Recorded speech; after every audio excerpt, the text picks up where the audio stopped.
членовите констатираа дека активната блокада на штетните политики во собранието овозможи да излезе на виделина политичкиот пристап на власт. Отсуството на демократски капацитет на владата се гледа со секој изминат ден. Почитувани представници на медиумите, најпрвин благодарност за вашиот интерес за добивање информација во однос на одлуките донесени на тековниот извршен комитет на ВМРО-ДПМН. Истовремено, морам да додадам дека на актуелната владеачка коалиција и дадовме доволно простор да покаже што знае и умее, но евидентниот заклучок е дека поминавме преку исклучително тешка здравствена криза, во која за жал одговорот на истата беше ненавремен и неефикасен, со голем број на изгубени човечки животи на нашите граѓани. Истовремено владините мерки за помош на приватниот бизнис сектор и загрозените категории граѓани беа нецелосни и доведоа до уништување на голем број компании. Не беа понудени навремени и кредибилни активности и мерки за соочување со енергетската криза, а за која постоеше кредибилни информации дека е повеќе од евидентно. Владата не покажа адекватна способност за соочување со економската и финансиската криза, придружена со постојан пораст на цените и висок процент на инфлација, која удрија со максимален интензитет и целосно го соборија стандардот на граѓаните и ги зголемија трошоците на работење на компаниите. Јавниот долг на државата се зголеми енормно. Странските инвестиции се на исклучително ниско ниво. Користењето на средствата за капитални инвестиции се на многу ниско ниво. Неефикасната и неодговорна дипломатија не ги исполни дадените ветувања за формален почеток на пристапните преговори со Европската унија. Функционирањето на правосудниот систем и понатаму е тема на загриженост од страна на меѓународните фактори, од каде ни се упатуваат кредибилни забелешки. Реформите на нефункционалната и дополнително партизирана администрација се во целосен застој. Нетранспарентност и високиот степен на корупција се уште представуваат суштинска пречка за враќање на изгубената доверба на граѓаните во институциите на државата и политичарите. За инцидентите со автобуската несреќа кај Ласкарц, изгорената монтажна болница во Тетово и автобуската несреќа во Бугарија, се уште нема никаков вид на одговорност.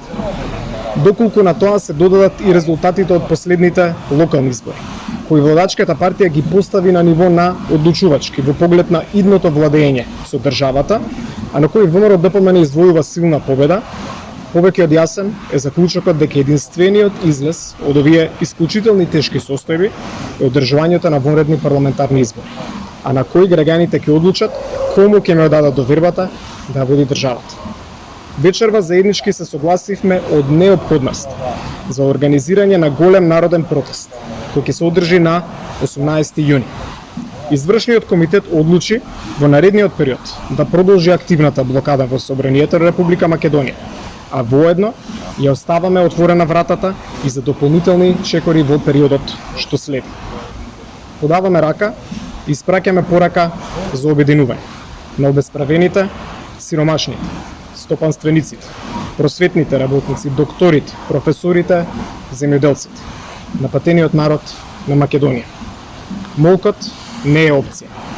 Протест за промени и подобар живот. Премногу е, ова е протест за промени.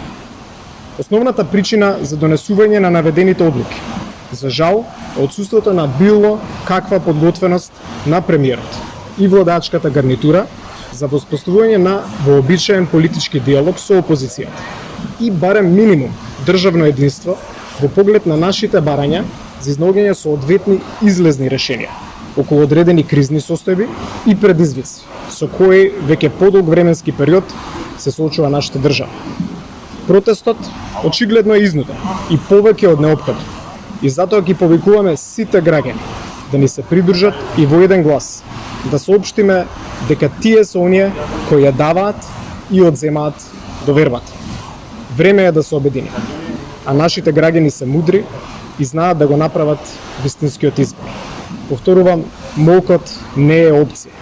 Протест за промени и подобар живот премногу е, ова е протест за промени. Дали овој протест ќе биде само еднаш или ќе се повторува во текот на еден месец? Во овој момент извршниот комитет донесе одлука за голем граѓански протест кој што ќе се одржи на 18 јуни. Рековме дека не исклучуваме можноста и за дополнителни чекори, тоа што вечером можеме да го најавиме, големиот протест каде што очекуваме сериозно обединување на сите граѓани кои што се незадоволни од социјалните политики, од економските политики, образовните, здравствените политики, од политиката во делот на надворешната политика. Нема област каде што Република Македонија секојдневно не доживува пораз. И затоа е потребно народот да излезе на улица, да го покаже својот став кон владата и тоа веројатно ќе биде уште еден импулс кон предизвикување на предвремени парламентарни избори, каде што на тест ќе биде довербата која што владата очигледно според нашите согледувања нема. Ако протестот е чекор до некои предвремени парламентарни избори, одговорот на премиерот Ковачевски е дека тоа не би било прифатливо барем во овој период заради некои економски заради ситуацијата во која е навлезена државата поради економска криза и останати кризи кои што ги трпат најмногу граѓаните. Една од тезите кои што слушнав е дека изборите трошат многу време. ВМРО ДПМН уште пред одреден период понуди за тргање на техничката влада како услов за одржување на парламентарни избори, што значи дека доколку се одлучи мнозинството да се распушти собранието, согласно роковите кои што според моите информации Државната изборна комисија може да постапи, Република Македонија може да организира избори за помалку од 2 месеци, што значи дека ќе има доволно време да се организираат фери и кредибилни избори. Периодот не би бил предолг, гледаме многу земји во и поблискиот и поширокиот регион како организираат парламентарни избори, така да не сметам дека оставањето на актуелната влада на таа позиција, истата влада која што не може да се справи со предизвиците, е полоша, е подобра состојба отколку да имаме предвремени парламентарни избори.